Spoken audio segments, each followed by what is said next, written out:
Okay, we are live. Hi, I am Bart Weiss, the director of the Dallas Video Festival, which will be October 12th through the 18th. And this year, we're having some interviews with our filmmakers before you get to see the films, so you know what films to see. And tonight, we're having a Google Hangout chat with Grace Lee. And here, let me punch up Grace here. And there's Grace. Grace, how you doing? I'm good. Great. So Grace is one of only two people I know of who've made a film about their name. Do you want to talk about the Grace Lee project?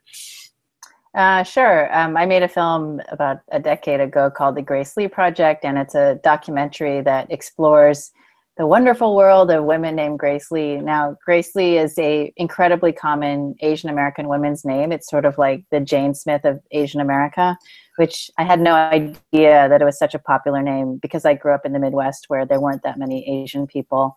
So when I started living in places outside of the Midwest, I realized that my name was kind of a dime a dozen for Asian women, and I wanted to sort of explore kind of the stereotypes and sort of stories behind women who shared this name to see if the stereotypes were true. Because, you know, when I would introduce myself at parties, people would say, oh, I knew another Grace Lee. She was the valedictorian of my class, or she went to Harvard at age 15 and she was like a violin prodigy, like all these things that I was not.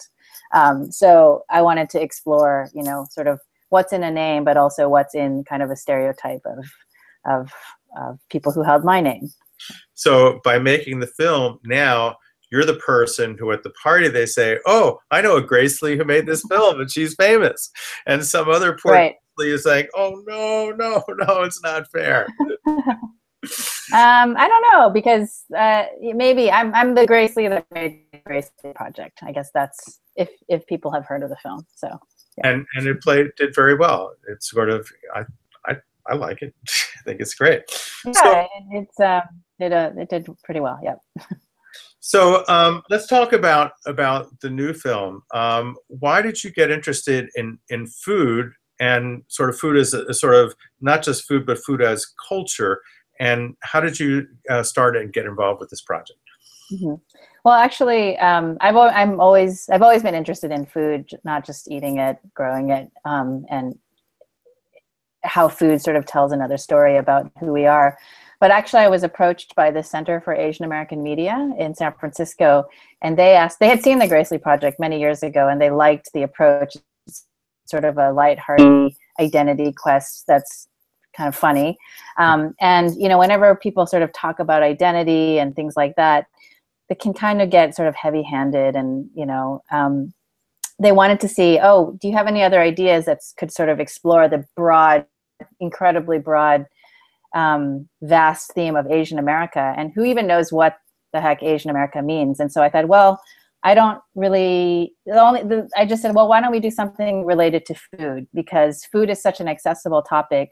People think that they know what Asian food is because they've gone to a Chinese restaurant, you know, or they've been to Panda Express, or, you know, people these days, when everyone's such a foodie, you know everything about Thai food, but what do you know about the person who's serving you the Thai food? Or what do you even know about Thailand or the experience of Thai Americans? So the film Off the Menu was really a way to explore an evolving Asian America, and sort of in a way like the Grace Lee Project, it's kind of a road trip to many different places across the country to see how diverse Asians in the Americas, Asian Americans are, and, you know, how our relationships to food are so vastly different as well. So as part of your travel, you came to Texas. And was this your first time in Texas? No, I've been to Texas before. We came to Houston, actually, for the film. And for me, you know, I grew up in the Midwest, and most people don't even expect, when I was growing up, most people didn't expect there to be, people are always shocked that I've grown up in Columbia, Missouri. And so I kind of had the same thing with Texas, like, oh, you know, Houston, I don't even think about Houston that much. It's the 4th largest city in America and has a huge Asian population, but I never associate Asian Americans with Texas. So I specifically wanted to go to Houston to sort of see, well, what can we find there? And while we were there, we filmed with two very different, or similar but different generations of Asian Americans. One is Glenn Gondo. He's a Japanese American person who's behind Mass Sushi in Texas, as well as Gary Chu and his family, who have been running a tofu factory, Banyan Foods, in Houston for over 30 years. So their stories were kind of interesting to look at. You know, what's it like to be in the Lone Star State, you know, creating food for Texans, and how does that mix in with the culture that exists? And food on a massive scale as opposed to having a small restaurant, and having kind of an impact about how, you know, what is available to eat and how you think about what those opportunities are. I mean, I think that's a really kind of fascinating part. But and so I find that really interesting, and of course it's great to have somebody from Texas in a film about this. So do you want to talk about, I mean, you talked sort of about what food means, but you see so many ways in which film and food sort of deals with generations and you know, sort of finding different ways. And as you say, it's like when you think about like films about cultural identity, it's like, oh gosh, another film about cultural identity. This is really fun, sweet, endearing, and joyful way of exploring like culture through food, right? Yeah, I mean, I think that was sort of my goal. I mean, I think that it's hard to just, again, when you're tasked with make something about Asian America, I'm like, I don't even know where to start, you know? And most people assume because I'm Korean American that we're gonna, you know, and I live in Los Angeles, I live near Koreatown, LA, which is a huge, you know, it's a huge community. I mean, I don't even include that in the film. You could make an hour's worth of a documentary on one mini mall in Koreatown in Los Angeles. So to be tasked with Asian America, you know, I realized we needed to go very diverse, not just in ethnic groups, but also geographically, and also how food intersects with the community. So, for example, in Texas, we saw, you know, these sort of family businesses and how they connect with being in Houston and sort of being entrepreneurs and being kind of pioneers in Asian food. And then we moved to New York City, where we meet a young chef who's been French trained, but is using his kind of French trained, European trained skills to tell personal stories with the kind of food that he's making. You know, he's got a trendy restaurant on the Lower East Side, and his partner, Wilson Tang, is the third generation owner of the oldest dim sum parlor in New York's Chinatown. So there's an interesting mix of these two young guys trying to make a restaurant, you know, sort of reflecting who they are.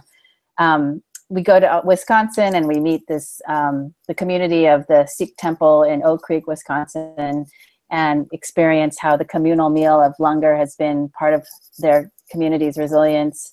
And then finally we go to Hawaii, where we meet a native Hawaiian woman who's working to restore a 800-year-old ancient Hawaiian fish pond. So ideas of sustainability and farming come into the mix as well. So we all kind of connect with food in so many different ways, but it's not just as, you know, it's different from like a Food Network show. It's not about like, where can I get the best, you know, beef chow fun. I'm not interested in that, you know.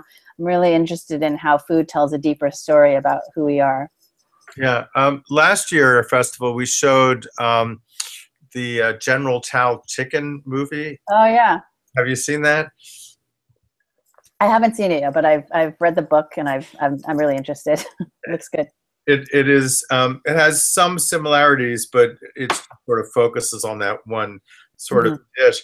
But indeed, it also, by going through that, you see the sort of cultural history, and how it also goes through the history of how Chinese foods restaurants emerged, right? Which is also very interesting. And okay, so you know, getting like beyond the film and talking about food for a moment, a friend of mine who's an academic says that anytime he goes to travel someplace and goes to a university, they always take you to a Thai restaurant. And That's happened to me before. I found that the same thing happens. So why do academics go to Thai restaurants? And what does that say about Thai restaurants? And what does it say about academics? I have no idea. Maybe it's the best restaurant. Maybe it's the best restaurant in town. and Yeah. they're trying to impress you, right? Yeah. I don't know. It's interesting how certain, especially certain Asian ethnicities have kind of come up. You know, it took years for people to like discover Korean food, you know, and Thai kind of like became more popular than Korean, even though Koreans have been in this country much longer. You know, I think, I don't know what all the reasons are, but it is fascinating. Yeah, and it's kind of interesting that, like, you know, it's like there are more Thai restaurants than Chinese restaurants, or like any Asian food. And how did Thai food like hit the top of the Asian? Well, sometimes Thai restaurants are run by Chinese people. Sometimes Japanese restaurants are run by Korean people. You know, like, you know, I think it's also, I think people come in and see a market and what do people want? You know, like I noticed. I mean, I've noticed for years, and it sort of plays out in the film, that I walk into a Japanese, like a sushi place, and I realize, oh, they're Koreans running this place. You know, I mean, yes, raw fish exists in Korean cuisine as well, but people maybe in certain parts of the country aren't as familiar with Korean food. So Japanese food sushi became popular, you know, back in the 80s. So I think it's also sort of at once, and how we can actually make a living for certain people. So when you were traveling for the film, were you like hyper conscious of like where you went to eat and what you experienced while you were eating? And did you sort of experience Asian food differently? I'm always hyper conscious because I love going to new restaurants and eating. But yeah, I think I mean, I'm always really open. I mean, I love going to new restaurants. I love, like, even when we were in Hawaii, you know, just the place where everything is fusion and everything is mashed up and combinations. Like, I love that about Hawaii. And Houston was like the same as well. Like, I was really surprised, like pleasantly surprised to see how many different kinds of cuisines existed. You know, just the influx of so many immigrants allows for this diversity to happen. And there's always, like, whenever I visit different places around the country just for work or whatever, I always am looking like, could I live here? And it's all about, like, do they have good food, you know, or do I have access to certain kinds of food, like even Mexican food, or, you know, certain parts of the country you can't get good Mexican food, and that would be horrible, you know, for me. So Texas would definitely, I could live there. In Houston. Well, although we have some odd politics here in Texas, I don't know that you really, yeah, I know. I don't know that you really want to necessarily live here. So what was it like doing a piece that was a commission piece as opposed to like something that you initially sort of came up with and wanted to do? Not that you didn't want to do this, right. but this was like, hey, you want to make a film? And yeah, you know, and how was that experience differently? And I assume they gave you a budget so you don't have to go out and raise the money. Right. Yeah, I mean, I worked pretty in tandem with Center for Asian American Media. It was funded by, you know, PBS and KQED, which is the PBS station in San Francisco. So CAM was a great partner. You know, they're very filmmaker friendly. I mean, they came to me because they liked my approach, and pretty much, you know, but at the same time, you know, it's like, well, what kinds of stories are we trying to tell? Like, I appreciated actually the structure that I needed to be in, and you know, overall, it was definitely a great collaboration. I've had other commissioned collaborations which weren't as smooth, just because, you know, there's a different agenda. But I feel like my agenda and what I wanted to explore, which was pretty open-ended, was really supported by them. And so, what is happening with the film? So you're starting to send it to traveling. Yeah. The film's it's playing in festivals and also different community events. It's playing in your festival. We're actually going to have an event in Houston in December. It's not completely, all the details haven't been ironed out, but we're definitely going to do something in Houston, New York, LA, Milwaukee, all the places Hawaii, where and then finally it'll be broadcast nationally on PBS on December 8th. So people should check local listings, but it'll be on prime time, December 8th, the Monday on PBS. So we need to majorly promote that when we show the film. December 8th, you said? Yeah, December 8th, yeah. And there's also a Dallas connection. I don't know if you caught that. When Glenn Gondo, the Japanese-American sushi mogul, the sushi king of Texas, his family first moved to Dallas back in the 60s to open the first Japanese restaurant in Dallas. I believe it was called Tokyo Gardens. And then from there, they moved on to Houston and then opened the first Japanese and sushi restaurant there. Yes, and I have to say I've never been to that restaurant. I don't know if it still exists. Well, thank you so much for spending time. Do you have anything else you wanted to talk about the film that we didn't sort of touch on? I mean, maybe you can make the link to cammedia.org. We'll provide a link, but it's a companion website that has lots of recipes and other stories and supplemental information connected to the film. So it's larger than just the film. It's sort of